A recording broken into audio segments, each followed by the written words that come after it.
mean, I grew up on my dad's couch and in a normal council estate. And it was a weekend hobby for me and my dad. We kind of stumbled across it. We started racing RC cars when I was 4. Right. And he thought I had really good hand-to-eye coordination, so he bought me a go-kart. It was really old from a newspaper. And we arrived at the track for the first time. We were not welcome. We were the only black people there. Right.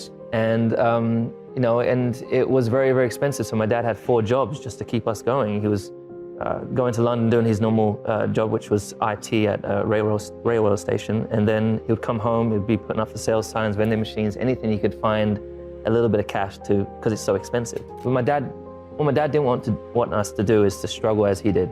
He's from Grenada, came to London and, you know, struggled really, finding money, finding a good job.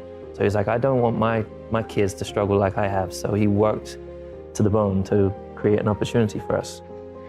We dreamed of this as when we were young, and when I was young, when we were watching the Grand Prix, and this is way, way beyond our dreams. And I think it's so important for kids out there to hopefully see this and know that don't listen to anybody that tells you you can't achieve something.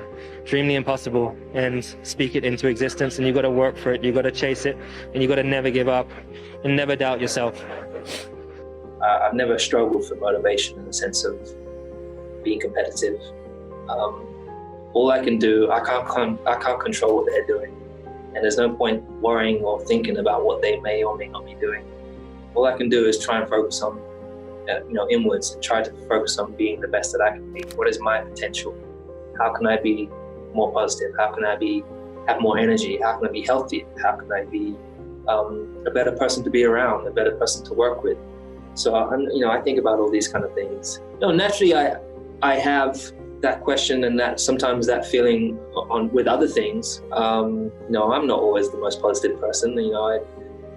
I try everything, but there's things you try and you keep failing and you're like, damn, I suck.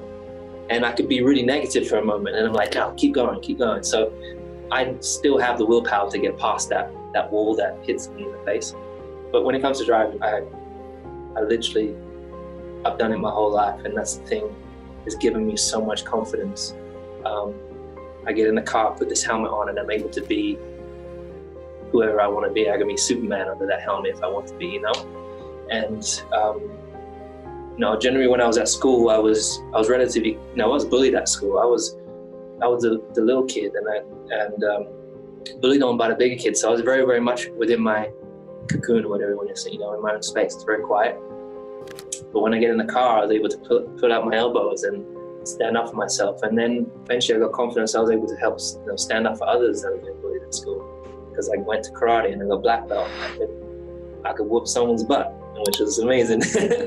So yeah, but I've never doubted myself and I don't doubt myself in the car. I think there was one moment. I think it's much, much easier to learn. There's more to learn when you have failures. That's really where the growth comes from. The biggest growth comes from. But there are still ways, you've got to find ways of growing from the success. But I think that's much part of our working ethic. We've had wins, come straight back, we do our debrief and we don't skip anything. I've tried to be as critical and positive criticism, both on the car, on the team's performance, but then also on mine. And you've got to be as honest as you can be. So I go away usually, and over the next few days, I'm looking over the race results, I'm looking at data, I'm looking at, because I know in the race where I could have done better. It could be the pit lane entry, it could be exiting the pit box, it could be your qualifying lap not maximizing, it could be mistakes of time you've lost through the race, because ultimately you're always chasing time and you don't like losing time during the race. So there are so many areas and you're chasing for perfection. And so there's not been a single race that's been perfect. There's been times where it's been really close, and it's a great feeling when you feel close, but you're like, it's still not there.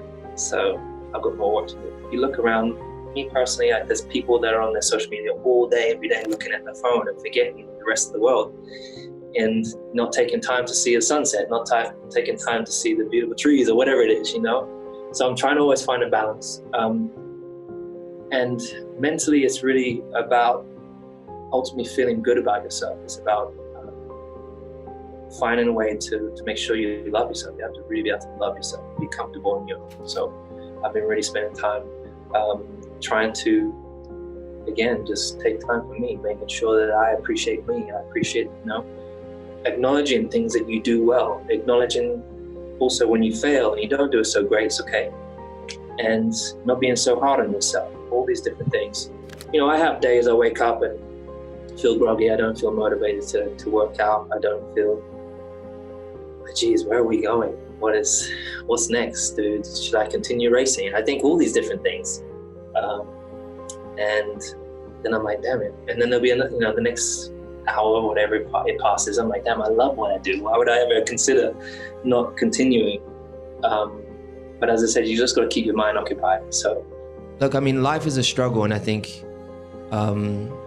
every day is not. There's failure. Is kind of, there's always an opportunity, there's potential for failure, and I feel like we limit ourselves as human beings. I feel like we've got to be taking risks.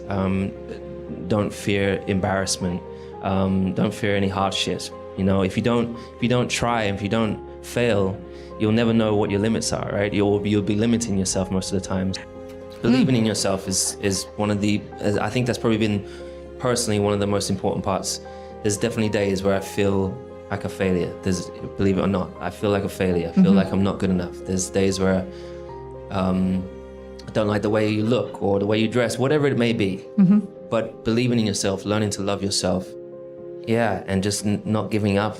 That's just never giving up. So I think that's really, believing in myself is really what's enabled me to do what I do on track, and then standing up for what I believe in and just going with your heart.